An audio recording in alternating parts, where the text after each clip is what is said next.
লোকে কঠিন কঠিন ব্রত করে, উপোস করে। আমি ছোটবেলা থেকে পড়াশুনো, নাচ গান, আবৃত্তি, ডিবেট, এক্সটেম্পোর আর পাড়ার বিকেলে খেলাধুলো ছাড়া কিছুই করিনি। বিয়ে হলেও অফিস, পড়াশুনো, লেখালেখি, ঘরের কাজ এসব ছাড়া কিছুই করিনি।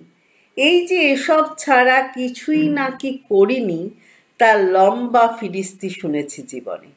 এসবে কি কি পড়তো?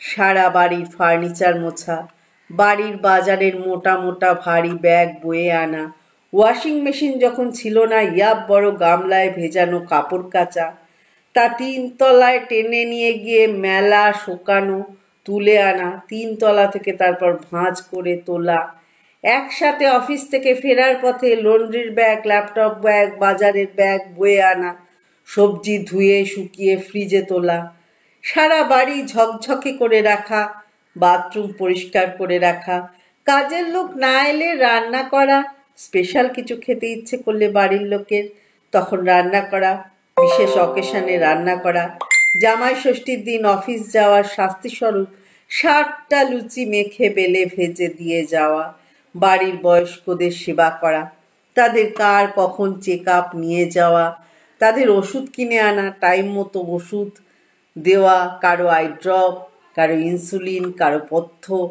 মলিশিট চেঞ্জ করা, আয়া না এলে পায়খানা করিয়ে বেড প্যান ধোয়া, ছেলেকে লেখা শেখানো, তারপর ছেলের অ্যাসাইনমেন্ট চেক করা, ছেলে হোমওয়ার্ক শেষ করেছে কিনা দেখা, আত্মীয় স্বজন এলে যত্ন আত্তি করা, প্রত্যেকের জন্য মনে করে উপহার কেনা, মাঝরাতে বরের লুচি তরকারি খেতে ইচ্ছে করলে রাত 12:30টায় বানিয়ে দেওয়া।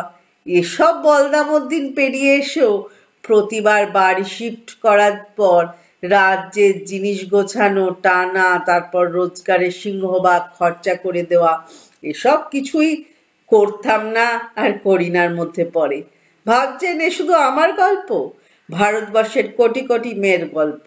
একসাথে কাঁদলে চোখের জলের বানেই আপনারা ভেসে যাবেন। আমি কাউকে কোনো সাজেশন দিতে চাই না। মেয়েরা নিজেরাই মাগনা খাটনিটা ভবিষ্যতে না দিলে জেনে রাখবেন, যুগ যুগান্তরের এই বিনি পয়সায় শ্রম নিয়ে অস্বীকার করার যে প্রবৃত্তি, তা আপনাকে এই ভালোবেসে কারো থেকে কিছু করার পাওয়ার থেকে বঞ্চিত করেছে। দিনে দিনে আরও করবে। একটি মহিলা এত পরিশ্রমে নিজের শরীর খইয়ে ফেলেন, তার জটিল সব অসুখ হয়, তার সেভিংস বলে কিছু থাকে না। সে সেভিংস করলে সে আসলে শেয়ানা, দিব্য নিজের জন্য টাকা জমাচ্ছে। যেমন যৌথ সংসারে নিজের ঘরে একটা বিস্কুটের কৌটো রেখেছে মানেই সে হাঁড়ি আলাদা করার চক্রান্ত করেছে। তার সমস্ত শরীর খারাপ হয়েছে ফেসবুক করার জন্য আর লেখার জন্য, আর কোনো কিছুর জন্য নয়, কেননা সে তো কিছুই করেনি, অথবা কি বা করে সংসারের জন্য।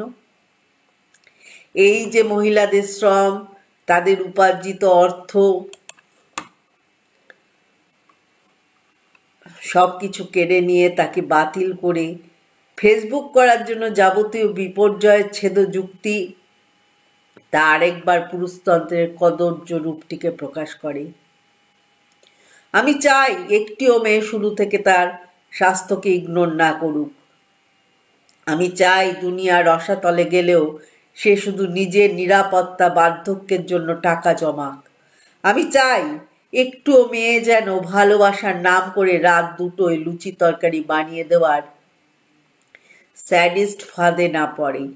আমি চাই শ্রমবন্টন ছাড়া সে যেন একদিনও সংসার না করে।